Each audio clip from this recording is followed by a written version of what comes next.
बहुत साल की सुखद शादी और एक सुंदर बेटी होने के बाद मिले इन डाइवोर्स से पत्नी मुक्त थे और पति शांत। शायद ये एक इत्तेफाक ही था कि इस खुशी को मानने के लिए दोनों पक्षों के लोग एक ही चाय की टपरी पर बैठे। आमने सामने इत्तेफाक इसलिए क्योंकि ज़्यादातर लोग जो एक दूसरे के विरोध पक्ष के सपोर्ट कर रहे थे वो एक दूसरे से को अच्छे से जानते भी नहीं थे। पति पत्नी भी इन सभी से दूर एक दूसरे के सामने मेज पर बैठे।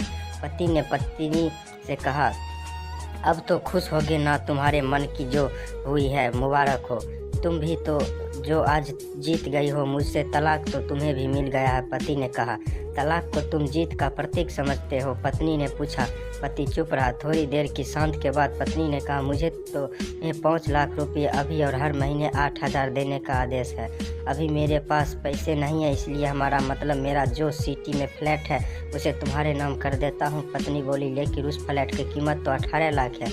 हाँ, लेकिन हमारी बेटी तुम्हारे साथ है, अगर आगे जाकर उसे खर्च भी बढ़ेगी तुम्हें थोड़ी आसानी होगी। पति ने कहा, नहीं, मुझे सिर्फ 5 लाख ही चाहिए, पर तुम हर महीने 8,000 तो देने ही वाले हो।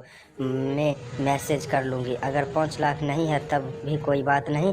पत्नी बोली। दोनों फिर से शांत हो गए। पति सोचने लगा, कितनी भोली और समझदार है ये औरत, जो कुछ समय पहले तक मेरी पत्नी थी और अब अनजान है ये भी वही भी जो कम से कम खर्च में घर चलाती और पैसे बचाकर मेरे जन्मदिन और बर्थडे पर हमेशा मेरे लिए नए कपड़े खरीद लाती। कभी बीमार भी हो जाती तो पैसे बचाने के लिए मुझे मालूम न होने देती और घरेलू नुस्खे से अपना इलाज कर लेती। मगर घर में कोई और बीमार होता तो तुरंत डॉक्टर के पास ले जाती। वो मेरी ही पति मरी गई थी। मैं ही अपनी झूठी मर्दगानी के चक्कर में इतनी बड़ी गलती कर बैठा। पत्नी के दिमाग में भी उथल पुथल चल रही थी। अभी भी वैसा का ऐसा ही है। पहले भी खुद से ज़्यादा हमारे बारे में सोच, पता नहीं कौन सी महसूस घड़ी में झगड़ा कर बैठी। पति ने मौन तोड़ते हुए पूछा, अब तुम्हारे कमर का दर्द कैसा है? कमर तकलीफ तो नहीं है हुई? पत्नी हल्का सा मुस्कुराए बोली, अभी भी होता है। अब तो पेट में भी क्रैम्प्स हो उठते हैं। वे तो हम लोग होगा कि तुम योगा कर या कसरत भी तो नहीं करती हो। अब किसी गायनेकोलॉजिस्ट को ज़रूर देखा है। पति ने कहा, तुम बताओ तुम्हारा अस्थमा कैसा है? अब क्या अब भी दौरे पड़ते हैं? पत्नी ने पूछा। हाँ, पड़ते हैं, पहले से ज़्यादा, क्योंकि अक्सर इन्हें भूल जाया करता हूँ। याद दिलाने के लिए तुम जो नहीं हो। अब पति बोला। पत्नी के आंख में आंसू आ गए। वो बोली, तुम्हारे मेरे चरित्र पर सवाल नहीं उठने चाहिए थे। ये तो परिस्थिति आती ही नहीं। हाँ, मैंने जानता हूँ तुम बहुत अच्छी हो, मुझसे गलती हो गई, बहुत बड़ी गलती। मैं लोग बहकावे में आ गया था। पति बोला, तुमने भी इतना चाहते हो तो बोलो, क्या सच पहले जैसा ही हो सकते? क्या मतलब? पत्नी ने बोले, मतलब का ही हम फिर से पहले की तरह पति पत्नी बनकर सच्चे दोस्त बनकर नहीं रह सकते?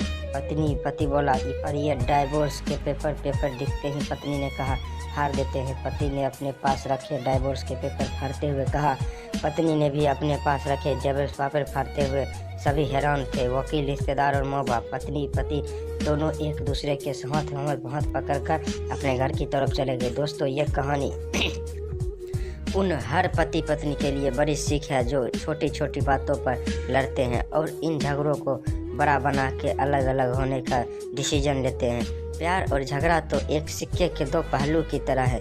दोनों को स्वीकार करना होगा, तभी ये पवित्र रिश्ता उसकी मंजिल तक पहुंच पाएगा। तो दोस्तों, ये कहानी हमारी कैसी लगी कमेंट करके ज़रूर बताइए। अगर अच्छा लगा होगा तो हमारे चैनल को सब्सक्राइब करना ना भूलिए और वीडियो को लाइक शेयर ज़रूर कीजिए।